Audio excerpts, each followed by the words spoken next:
Na minha jornada no mundo maravilhoso do ciclismo, inicialmente, na minha vida adulta, eu comprei uma bicicleta simples, bem básica mesmo, da Caloi, uma bike que na época custou cerca de 300 e poucos reais, há cerca de uns 12 ou 13 anos atrás. E essa bike, inicialmente, veio equipada com um tipo de passador de marcha giratório, em que você precisa girar aqui para fazer as trocas de marcha. Esse daqui ainda é um modelo muito superior da Shimano, da linha Tourney, e justamente por ser da Shimano, possui uma qualidade indiscutível. Esse daqui, no caso, veio equipando a Riverside 500, bike que eu já fiz review aqui no canal também, depois confere lá. E mesmo esse modelo aqui, muito superior da Shimano, também possui lá suas dificuldades de fazer coisas simples, como, por exemplo, fazer a troca do cabo do câmbio. E uma coisa que eu sempre faço questão de frisar aqui é o seguinte: se você vai evoluir algum componente da sua bike, evolua para componentes que te tragam mais praticidade na hora de você fazer as manutenções e revisões periódicas. E a propósito, essa é outra coisa que eu sempre faço questão de dizer aqui, que é: busque cada vez mais se capacitar para se tornar um mecânico da sua própria bicicleta. E se você tiver mais praticidade para fazer esse processo, você vai se sentir, obviamente, muito mais motivado. Então, uma das primeiras evoluções que eu aconselho você fazer na sua bike é justamente trocar o passador de marcha. Ainda mais do que o câmbio, pois um bom passador de marcha vai fazer com que as trocas de marcha entrem de maneira mais precisa. Então, o conselho que eu te dou é justamente esse: trocar o passador de marcha giratório para o modelo EasyFire. Esse modelo é o EasyFire da Yamada. Já utilizo ele há praticamente 12 anos, mas sendo sincero, não é o mesmo. Há cerca de 2 anos atrás, sem querer, por um deslize, a bicicleta caiu e entortou a manete, o que fez com que eu fosse obrigado a comprar um novo. Senão, até hoje, seria o mesmo. Ele é a versão barata de um modelo da Shimano. O modelo da Shimano desse, hoje em dia, custa por volta de R$200, enquanto que o da Yamada custa por volta de 70. E outro ponto positivo do modelo EasyFire é ele ser 2 em 1, ou seja, ele possui a manete do freio junto com o passador de marcha. Isso possui lá seus pontos positivos e negativos. O ponto positivo, basicamente, é ser um equipamento só. Porém, tem lá seu ponto negativo, que é justamente o fato de que, se às vezes você quiser fazer uma revisão, por exemplo, só na manete, ou só na passagem de marcha, você vai precisar tirar tudo. Ou seja, você vai precisar desconfigurar o freio também, ou o câmbio, e etc. Então, esse é o ponto negativo de ser 2 em 1. E esse modelo da Yamada também possui um ponto muito positivo, que nem o da Shimano, que custa 3 vezes mais caro, tem. Se você ficou interessado em conferir, segura a vinheta e bora! Salve, salve, meu amigo! Aqui quem fala é o Rudy, ciclista urbano profissional. Seja muito bem-vindo a mais um vídeo do quadro Reviewzando, onde sempre trago itens e componentes diversos de ciclismo que fazem parte do meu acervo pessoal. E aqui eu sempre falo a real baseado na minha experiência com esses componentes. Sem mais delongas, confira em detalhes esse passador de marcha EasyFire da Yamada.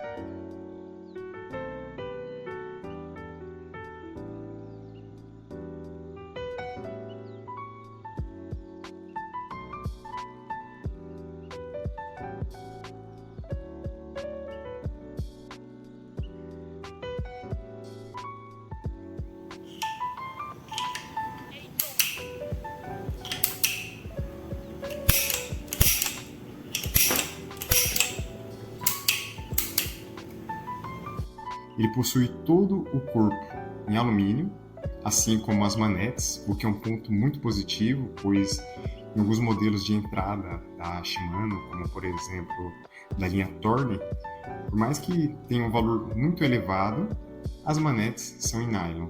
Por ser em alumínio, dá muito mais segurança por você sentir que toda a força que você está fazendo aqui na frenagem está sendo aplicada nas pastilhas do freio, o que é um ponto muito positivo. Ele possui tanto as tampas superior quanto inferior em plástico, assim como essa região onde a gente faz o ajuste da tensão do cabo do câmbio. Tanto os eixos quanto os parafusos que compõem ele são em aço, assim como alguns componentes internos. Eu fiquei sabendo que em alguns outros modelos também similares a esse de outras marcas, Alguns componentes internos aqui são em plástico ou em alumínio. Já nesse modelo da Yamada, como você pode ver aqui com o imã, eles são em aço, o que é um ponto muito positivo que faz com que, obviamente, dure muito mais. Aqui a gente pode também remover essa parte, tranquilo. Esse modelo que eu estou mostrando aqui é o passador da esquerda, ou seja, do câmbio dianteiro. Então, como você pode ver, olha como funciona aqui. Quando você aciona a alavanca inferior, ele vai passando para as marchas superiores. E aqui vai diminuindo a marcha. Para elucidar melhor como é muito mais prática a troca do cabo do câmbio, basicamente você vai precisar apenas tirar a tampa, colocar na marcha mais leve, para você ter mais acesso a esta região, que é onde fica a cabeça do cabo do câmbio. E você passa para cá. Simples assim. E para fazer a troca do cabo do freio também é muito simples. Você só precisa girar esses dois parafusos até encontrar essa abertura.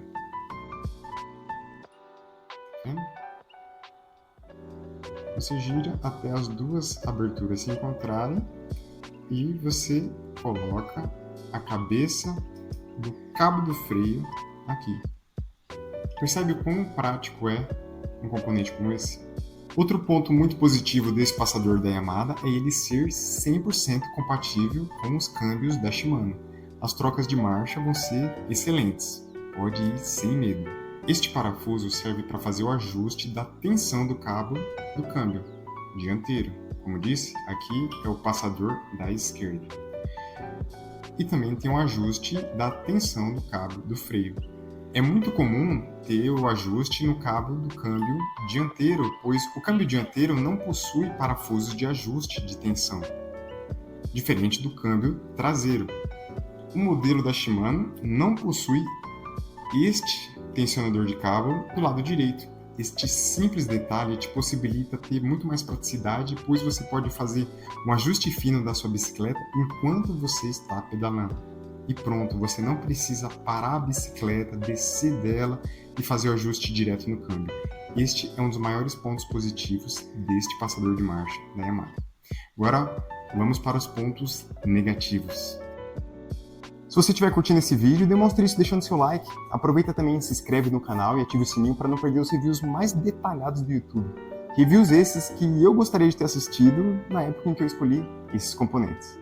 Beleza? Então, bora! Uma questão aqui que é inevitável não mencionar é o fato de sempre sair a tinta da manete. Como eu disse, esse modelo eu utilizei por cerca de 2 anos. E esse defeito da pintura ocorre naturalmente, não é por falta de cuidado. É simplesmente pelo fato de estar pedalando com o dedo dessa forma. E a propósito, este é o jeito certo de você segurar seu guidão. Já vi muito ciclista pedalando, segurando o guidão desse jeito, às vezes assim, e etc. Isso é totalmente errado. Você nunca sabe quando o carro da frente vai frear, ou vai passar um cachorro, uma criança, algum pedestre vai atravessar sem olhar, nem nada. A gente nunca sabe o que pode acontecer. Então, se acostume a sempre segurar o guidão dessa forma, para você poder ter a reação mais rápida possível e frear quando for necessário. O que você pode fazer, assim como eu fiz, é colar uma fita isolante aqui para disfarçar pelo menos isso. Mas isso eu menciono não por pensar no que os outros vão achar, mas por você mesmo, por você olhar para a sua bicicleta e olhar ela bonita e etc. A outra solução mais eficiente para isso é comprar uma capinha que reveste a manete. Ela vende no AliExpress, por exemplo, possui o ponto positivo de não apenas proteger a manete, quanto também dá o que os gringos chamam de grip, que dá uma sensação de que fica mais fixo o dedo, sabe? Como se fosse uma capinha antideslizante, o que é ótimo. Uma vez andando de bike, aqui numa estrada silenciosa, aqui perto de casa, em um momento em que seria silencioso, eu percebi que a bike estava fazendo um barulho. E eu pensei, ah não, qual o problema que está acontecendo agora na minha bicicleta? Qual o problema? Então eu percebi que o barulho vinha justamente de uma leve folga que existe aqui na manete, que fazia com que ficasse o que fazia esse barulhinho. E depois que eu percebi isso, eu não consegui deixar de ouvir mais esse barulho. Agora ainda mexe mais pelo fato de estar sem o cabo do freio, claro.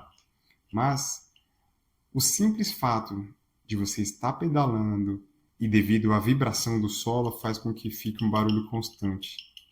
Às vezes eu até esqueci e tal, e você acaba se esquecendo. Mas é isso. Isso me incomodava bastante. Eu também senti que esse segundo passador da Yamaha está com um plástico mais frágil. Como você pode ver na tampa superior, tem essa parte trincada, dupla. Não sei em qual momento essa trinca aconteceu, mas tá aí. Então eu fiquei com esse sentimento de que o plástico deste modelo mais novo está mais frágil. Sem dúvidas, o ponto mais negativo desse passador de marcha é não possuir o parafuso que faz o ajuste do distanciamento da manete. Ou seja, ele possui esse ângulo, essa distância toda do guidão, e é isso, não tem o que fazer. O que torna ele completamente desaconselhável para uma pessoa que tem a mão pequena, por exemplo. No meu caso mesmo, sempre que eu preciso fazer a frenagem, eu tenho que às vezes ir um pouco com o dedo para frente para conseguir apertar, o que não é adequado. O aconselhável é que a manete sempre fique apoiada nesta segunda dobrinha do dedo. Aí você vai dizer, ué, mas é só colocar o dedo mais próximo aqui, simples. E a resposta é que não. O adequado é que o seu dedo fique o mais próximo possível desta curvinha da manete, pois quanto maior a alavanca, menos força será necessário exercer para que você tenha uma frenagem o mais eficiente possível. Diferente deste modelo, onde justamente pela manete possuir o parafuso para fazer o ajuste de distanciamento, eu consigo deixar configurado perfeitamente para o tamanho da minha mão. Perceba que aqui eu consigo deixar a mão de forma mais relaxada, diferente desse modelo da Yamaha, onde ela precisa sempre estar ativa, eu preciso sempre estar com o dedo mais esticado possível.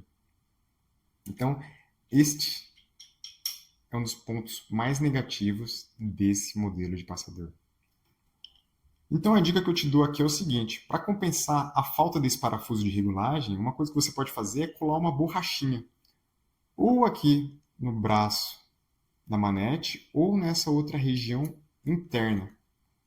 Isso vai fazer com que a manete fique um pouco mais distante aqui internamente e, consequentemente, vai ficar mais próxima do guidão. Então, fica com essa dica aí. E uma dica que eu te dou é compre essa ferramenta aqui de manicure, que é para cutícula. Isso daqui é excelente para você fazer as manutenções e revisões periódicas da sua bicicleta. Esse daqui, no caso, ele é de inox, o que é perfeito, que faz com que você consiga ter acesso a regiões um pouco mais difíceis. Você consegue enrolar um paninho aqui e passar em alguns cantos mais difíceis para fazer limpeza, assim como também utilizar essa parte aqui, mais abaulada, não sei se está certo esse nome, e você consegue limpar aqui com um paninho todas essas engrenagenzinhas e tal. Então, com esse simples hábito de estar presente nas manutenções preventivas da sua bicicleta, você vai fazer com que o seu passador de marcha tenha uma vida longa, e é isso que a gente quer. Quando você for fazer uma revisão mais profunda, aí você vai lá, abre essa região inferior para ter acesso a esse parafuso. E você deve procurar fazer isso em último caso. Realmente, só se for um caso de urgência em que realmente houver algum tipo de trava aqui, alguma coisa estiver muito errada, aí sim, você vai lá, tira essa tampa, remove, afasta essas 4 travas para você finalmente ter acesso a essa porca.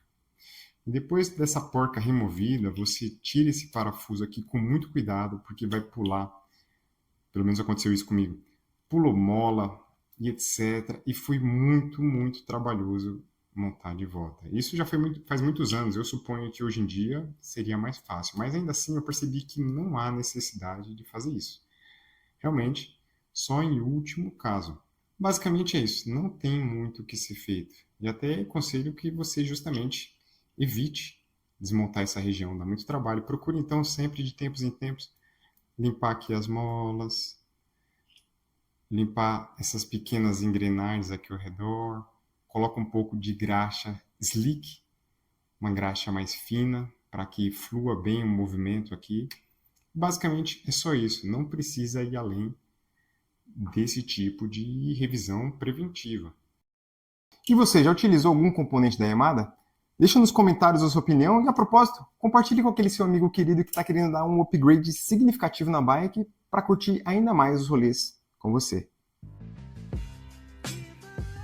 E por mais que eu tenha dito aqui mais pontos negativos do que positivos, é uma evolução muito significativa que você pode dar na sua bicicleta, principalmente como um dos primeiros upgrades que você for fazer. Como eu disse, o principal motivo que me levou a querer trocar esse passador foi a questão que me incomodava bastante de não ter a regulagem de distanciamento da manete, mas principalmente porque eu evoluí a minha bicicleta urbana de 7 velocidades para 8. Então, consequentemente, eu precisei trocar também o passador de marcha. E eu escolhi o Rapid Fire da Shimano, que em breve também vai ter review aqui no canal, que possui ainda mais praticidade. Ele é independente, ou seja, a manete é independente do passador de marchas, e isso, como eu disse, possui vários pontos positivos. Além de também, particularmente, achar que fica mais bonito, como você pode ver aí na imagem. A bike urbana que eu utilizei ele por todos esses anos, mesmo que seja muito inferior ao modelo de passador de marchas Deore que eu uso aqui na minha mountain bike, ainda assim, a diversão é a mesma. Isso que eu acho legal, você não precisa de um componente caríssimo e muito superior para você se divertir na sua bicicleta. A diversão está aqui, entende? Não está no material que você está utilizando. Logicamente, se você tiver um componente mais prático, que não fique dando defeito e etc., obviamente é muito melhor. Mas a questão é, um componente simples vai te trazer o mesmo nível de diversão do que um componente muito mais caro. Basicamente, aqui o que está mais em jogo é na questão da praticidade que você vai ter para fazer as manutenções, revisões periódicas, etc, e etc. Mas a diversão está aqui. Então é isso, meu amigo. Espero que esse vídeo tenha sido muito útil para ti. Espero que ele tenha te ajudado. Aproveita também e confere as outras playlists aqui no canal. Por mais que eu goste muito de fazer reviews, de comentar sobre componentes de bicicleta, eu gosto mais ainda da mensagem que eu posso trazer além disso. Então, no quadro Território Biker, eu procuro trazer diversos aspectos da vida ciclística com viés mais filosófico e essencialista, e particularmente é meu quadro preferido. Então confere lá, tem temas bem pertinentes, como por exemplo falar sobre essa questão de maximalismo no ciclismo, que faz a gente sempre sentir que a gente precisa de mais, que a nossa bike precisa dos componentes mais caros, etc. Assim como também dou dicas para você se tornar o mecânico da sua própria bicicleta e por aí vai. Então, confere lá. E é isso. Te vejo no pódio.